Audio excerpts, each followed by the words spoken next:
आपण पाहताय पासवर्ड यशाचा हा आमचा खास कार्यक्रम आणि आज या कार्यक्रमाअंतर्गत आज आपण चर्चा करतोय ती म्हणजे शेअर बाजारात यशस्वी होण्याचं रहस्य आपण जाणून घेतोय आणि आपल्याला हे रहस्य सांगतायत शशांक सर. मी पुन्हा एकदा चर्चेकडे येते. शशांक सर, अर्थातच तुम्ही सांगितलं की क्लासेसमध्ये आपल्याला योग्य पद्धतीने गायडन्स दिलं जातं आणि त्याचबरोबर गुंतवणूक नेमकी कशा पद्धतीने करायची, काळजी कशी घ्यायची या संदर्भात आपण बोललोच. मात्र ट्रेडिंग आणि गुंतवणुकीचे काही प्रकार आहेत का आणि ते कोणते आहेत? टोटल 5 प्रकार आहेत ट्रेडिंग आणि गुंतवणुकीचे. पहिला जो प्रकार आहे तो आहे इंट्राडे ट्रेडिंग. इंट्राडे ट्रेडिंग म्हणजे तुम्ही आजच शेअर्स घेतले आणि आजच विकले, म्हणजे आज जेवढा वेळ मार्केट चालू आहे तर तुम्ही घेऊन विकले, त्याला बोलतात इंट्राडे ट्रेडिंग.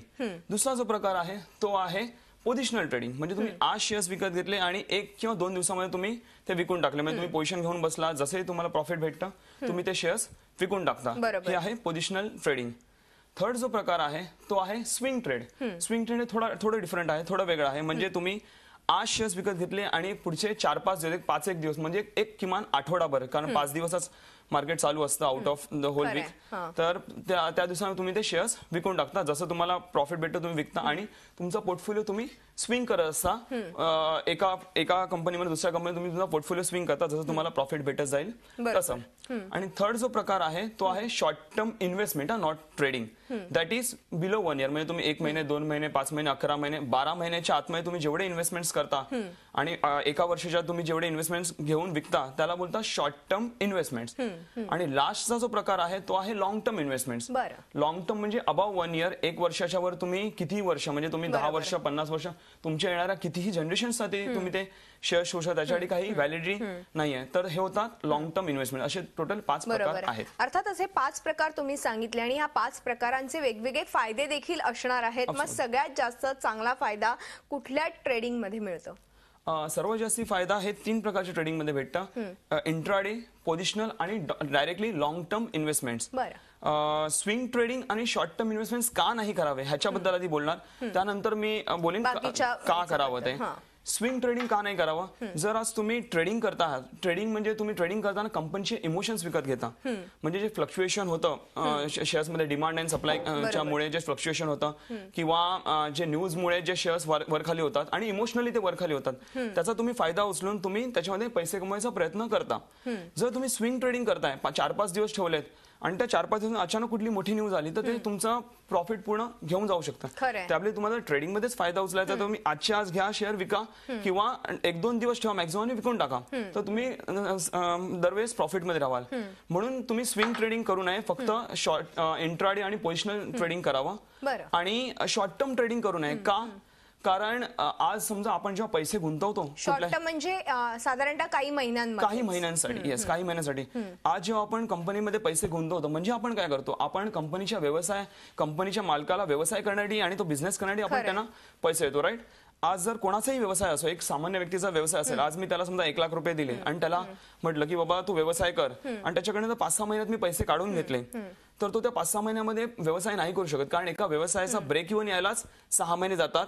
त्याच्यानंतर काही 1-1.5 वर्षामध्ये तुम्हाला दिसतं काहीतरी हा चांगल्या रीतीने तो बिझनेस चालू आहे, आणि 3-4 वर्षामध्ये, 4-5 वर्षामध्ये तुम्हाला दिसतं वाव, हा भरपूर छान व्यवसाय चालला आणि प्रॉफिट दिसायला लागतं. तशाच प्रकारे जर तुम्ही शॉर्ट टर्म मध्ये इन्व्हेस्ट केले समजा, तर तुम्हाला फायदा कंपनी देऊ नाही शकत, कारण ते पैसे रोलच नाही करू शकत. ते तुम्ही लॉंग टर्मला इन्व्हेस्ट केले, तेही मिनिमम 3 ते 4 वर्ष मिनिमम इन्व्हेस्ट केले, तरच तुम्हाला कंपनी चांगल्यारीत्या तुम्हाला बेनिफिट देऊ शकतं, तुमच्या पैशाला वाढ देऊ शकतं. इव्हन जे डिव्हिडंड, बोनस वगैरे देतात ते सर्व तुम्हाला गोष्टी भेटू शकतात. म्हणून तुम्ही इंट्राडे, पोझिशनल किंवा डायरेक्टली लॉंग टर्म इन्व्हेस्टमेंट करावे. स्विंग ट्रेडिंग किंवा शॉर्ट टर्म इन्व्हेस्टमेंट करू नाही, त्याच्यामध्ये मेजॉरिटी ऑफ लोक लॉस करून आपले पैसे. नक्कीच हा सल्ला फार महत्वाचा आहे, कारण की हा सल्लाही मिळणं एका गायडन्स कडनं ते महत्वाचं आहे. म्हणजे अनेकदा गुंतवणूकदार अशा पद्धतीने जर गुंतवणूक केली तर नक्कीच त्यांना त्याचा फायदा होऊ शकतो. आणि लॉंग टर्म इन्व्हेस्टमेंट कधी पण फायद्याचीच असते, हे बऱ्याचदा आपण ऐकलेलं आहे, वाचलेलं आहे वेगवेगळ्या ह्याच्यामधनं. दीर्घकालीन गुंतवणुकीबद्दल जर बोलायचं झालंच तर दीर्घकालीन गुंतवणूक करणाऱ्या व्यक्तींना तुम्ही काय सल्ला द्याल? दीर्घ गुंतवणूक पहिली गोष्ट सांगेल की की मिनिमम 3 ते 4 वर्ष तुमची गुंतवणूक असली पाहिजे. ओके. जर तुम्ही स्वतःहून गुंतवणूक करताय, तर तुम्ही कुठला सल्लागार न घेता तुम्ही स्वतःहून गुंतवणूक करताय, तर मी एक सोपी आयडिया सांगेन, ज्याने का आज एक सामान्य माणूस जो गुंतवणूक करतो तो जास्ती फ्लक्च्युएशन सहन करू नाही शकत. अचानक त्याचे शेअर वर गेले, अचानक खाली पडले, तर ते सहन करू नाही शकत. त्यासाठी मी एक चांगला फॉर्म्युला बनवला, ज्याची आम्ही इन्फॉर्मेशन आमच्या सेशन्समध्ये पूर्णरित्या देतो. पण जर तुम्हाला थोडक्यात सांगायचं झालं तर मी सांगू इच्छितो की पहिलं तर तुम्ही 3 टाईपच्या कंपन्या असतात. एक तर लार्ज कॅप असतात, मिड कॅप असतात आणि स्मॉल कॅप असतात. तर एक सामान्य माणसाने स्मॉल कॅप मध्ये जाऊ नये, ज्याला म्हणतात पेनी स्टॉक्स. त्याच्यामध्ये तुमचे म्हणजे रिस्क पण तेवढी जास्त, प्रोबॅबिलिटी म्हणजे तुम्ही कमवायचे यांचे असतात, पण तेवढी जास्त रिस्क देखील असते. तर तुम्ही लार्ज कॅप किंवा मिड कॅप मध्ये टाका पैसे. ओके, त्याच्यामध्ये तुमचा पोर्टफोलिओ जो आहे तो डायव्हर्सिफाईड असला पाहिजे. म्हणजे एकाच कुठल्या कंपनीमध्ये तुम्ही, भरपूर लोक एकाच कंपनी किंवा एकाच सेक्टर बरोबरच्या प्रेमात पडतात, तसं करू नये. तर तुमचा पोर्टफोलिओ वेल डायव्हर्सिफाईड असला पाहिजे. त्याच्यामध्ये जर मी एक सोपी आयडिया सांगायला गेलो तुम्हाला, तर तुम्ही अशा कंपन्यांमध्ये पैसे गुंतवा ज्याच्याशिवाय तुम्ही राहू शकत नाहीत. म्हणजे असे इन्व्हेस्टमेंट्स, अशा कंपन्या ज्या तुम्हाला डेलीचे प्रोडक्ट्स देतात. म्हणजे उदाहरणतः जर तुम्हाला सांगायला गेलं तर जे सेक्टर्स आहेत, पहिले तर आहे आयटी सेक्टर. आयटी सेक्टरमध्ये तुम्ही इन्व्हेस्ट करू शकता. का? कारण आयटी सेक्टरचा बिझनेस हा पूर्ण बाहेरून येतो, बाहेरच्या देशातून येतो. म्हणजे युएस मधनं येतो, इंडियामधनं त्याचा बिझनेस असतो, पण त्यांना एवढा इफेक्ट पडत नाही. जर आपलं मार्केट कोसळलं समजा, तर डॉलरवर जातो. डॉलरवर त्यांचा जो इन्कम आहे तो डॉलर्समध्ये असतो. त्यामुळे तुम्हाला तो फायदा होतो की त्यांचे शेअर सहसा खाली पडत नाही. एक दुसरी गोष्ट, तुम्ही एफएमसीजी कंपनीजमध्ये इन्व्हेस्ट करू शकता. एफएमसीजी म्हणजे फास्ट मुव्हिंग कन्झ्युमर गुड्स. म्हणजेच तुम्ही जे डेली लागणारे प्रोडक्ट्स, जसं तुम्ही शॅम्पू वापरता, साबण वापरता, ऑइल वापरता, अशा बनवणाऱ्या कंपन्या, अशा अनेक कंपन्या. जसं तुम्ही उदाहरणतः एक 2-4 कंपन्यांची नावं घ्यायला गेलो तर HUL आहे, ब्रिटानिया आहे, डाबर आहे, ओके, ITC, अशा अनेक कंपन्या आहेत ज्या हे प्रोडक्ट्स बनवतात. तर अशा सेक्टरमध्ये टॉपच्या कंपन्या तुम्ही निवडा, त्याच्यामध्ये गुंतवणूक करा. आणखीन एक सेक्टर जर सांगायचं झालं तर तो सेक्टर आहे फार्मास्युटिकल, औषधं बनवणाऱ्या कंपन्या. आज समजा इकॉनॉमी स्लोडाऊन झाली तर लोकांच्या नोकऱ्या देखील जातात, सर्व काही झालं तरी पण समजा मी आजारी जर पडलो तर मी डॉक्टरकडे गेलो, तर जर डॉक्टरची मला औषध सांगते तर मी घ्यायला ते टाळणार नाही, मला ते घ्यावे लागणारच. बरोबर. ह्याचाच अर्थ काय आहे की जर इकॉनॉमी कुठे जाऊ, मी औषधांचा डिमांड हा कमी होणार नाही. म्हणजे थोडक्यात अशा पद्धतीने जर गुंतवणूक केली किंवा गुंतवणुकीच्या दृष्टिकोनातून आपण विचार केला तर फार महत्वाचं. म्हणजे हे तुम्ही दिलेला सल्ला नक्कीच आपल्या प्रेक्षकांना पटलेला असेल, समजलाही असेल. शशांक सर, अर्थातच शेअर मार्केटमध्ये जेव्हा गुंतवणूक करण्याचा विचार एखाद्या व्यक्तीच्या मनात येतो तेव्हा तो सगळ्यात अगोदर जातो तो ब्रोकरकडे. मात्र ब्रोकरच्या थ्रू जाणं हे कितपत योग्य आहे? ब्रोकरकडे तुम्ही फक्त एक सर्व्हिस म्हणून घेण्यासाठी तुम्ही गेलात तर चालेल. कारण आज जर तुम्हाला जर शेअर मार्केटमध्ये गुंतवणूक नाही, तुम्ही डायरेक्ट जे एक्सचेंजेस आहेत, BSE, NSE, त्यांच्याकडे जाऊ नाही शकत. तुम्हाला ब्रोकर थ्रू जावं लागतं. पण ब्रोकर हे तुम्हाला कधीही योग्य सल्ला देत नाही. त्यांना काय पडलेलं, तुम्हाला बोलणार तुम्हाला बोलणार की एवढी मोठी अमाऊंट टाका, तुम्ही त्याच्यामध्ये गुंतवणूक करणार त्यांच्या, आणि ते तुम्हाला चुकीचे शेअर्सवर सांगणार. आणि त्यांच्याकडे जे सल्लागार असतात, कदाचित कधी कधी ते त्यांचे जे डीलर्स असतात, जे ट्रेड मान असतात, ते देखील बोलतात की सर हा शेअर खरेदी करा, हा शेअर विका. पण त्यांच्याकडे योग्य ते ज्ञान नसतं. त्यांचा एकच कल असतो की त्यांचं ब्रोकरेज बनावं. तुमच्या ट्रेडिंग मधनं ते भरपूर ब्रोकरेज बनवतात. तुमचे पैसे संपले की ते बोलतात सॉरी सर, मार्केट आहे हे, त्याच्यात लॉस होतोच. आणि आज जेवढा मी भरपूर लोकांना, अनेक लोकांना भेटतो मी, तर आजपर्यंत मला एकही माणूस असा भेटला नाही जो बोलला मला की मी ब्रोकरमुळे आज मी फायद्यामध्ये आहे माझ्या. तर कुठलाही ब्रोकर तुम्हाला कधी तो स्वतःचाच फायदा बघतो, तो त्याच्या ब्रोकरेज काढायचा प्रयत्न करत असतो. म्हणजे थोडक्यात ब्रोकरेज मधनं किंवा ब्रोकरच्या माध्यमातून शेअर मार्केटमध्ये गुंतवणूक करू नये, योग्य मार्गदर्शनाखाली. म्हणजे शशांक सरांसारखे अनेक लोक त्यांच्या मार्गदर्शन घ्या, मात्र योग्य मार्गदर्शन घेऊनच ह्याच्यामध्ये गुंतवणूक करा. हाच एकमेव सल्ला आणि हा एकमेव पासवर्ड ह्या माध्यमातून आज तुम्ही देताय सर. पण त्याचबरोबर शेअर मार्केटमध्ये गुंतवणूक करताना एज्युकेशन तितकंच महत्वाचं आहे का?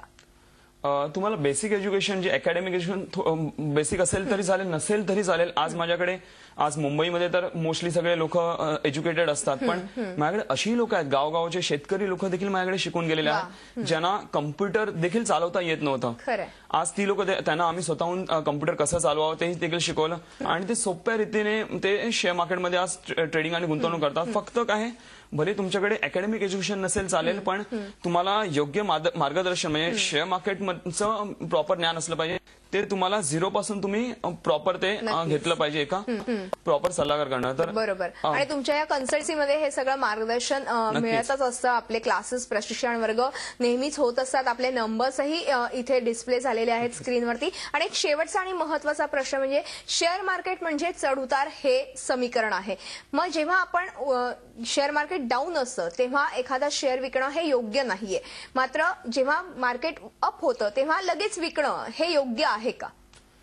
अनेक लोक स्पेशली सामान्य माणसं एक गोष्ट करतात की लोक जेव्हा शेअर मार्केट जेव्हा वरती जात असतं तेव्हाच लोक खरेदी करतात. वा वरती गेल्या मार्केट म्हणजे आणखीन वजन आणि खरेदी करतात. त्याच्यानंतर मार्केट पडायला लागतं. बरोबर. तर आज तुम्हाला माहिती आहे, आज जर तुम्ही शॉपिंगला गेलात तर तुम्ही काय बघता, डिस्काउंट कुठे लागलाय, डिस्काउंट सेल कुठे लागलाय, तिकडे जाऊन तुम्ही खरेदी करायचा प्रयत्न कराल. राईट. तशाच प्रकारे जर मार्केट जर भरपूर वरती गेलं म्हणजे ते ओव्हरव्हॅल्यूड झालाय, एखादे शेअर जे ओव्हरव्हॅल्यू झाले तर त्याच्यामुळे ते परत खाली पडायची शक्यता असते. जेव्हा सेंटिमेंट्समुळे जेव्हा मार्केट खाली पडतं तेव्हा शेअर्स अंडरव्हॅल्यूड होतात. म्हणजे तुम्हाला सेल लागलेला असं डिस्काउंट मध्ये भेटतं शेअर्स. तर त्यावेळी ऍक्च्युअल मध्ये तुम्ही शेअर उचलावे. एक योग्य गुंतवणूकदार हेच करतो की योग्यरित्या तो शेअर्स खालच्या रेटला म्हणजे शेअर मार्केट जेव्हा डाऊन असतं तेव्हा शेअर विकत घेणं हे फारच फायदेशीर ठरू शकतं.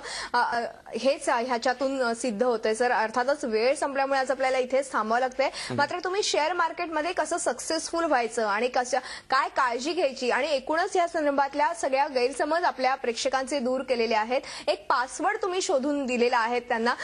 अर्थात वेळ संपल्यामुळे आपल्याला इथेच थांबावं लागतं. मात्र तुम्ही आलात आणि खूप मोलाचं मार्गदर्शन केलं त्याबद्दल मनपूर्वक धन्यवाद.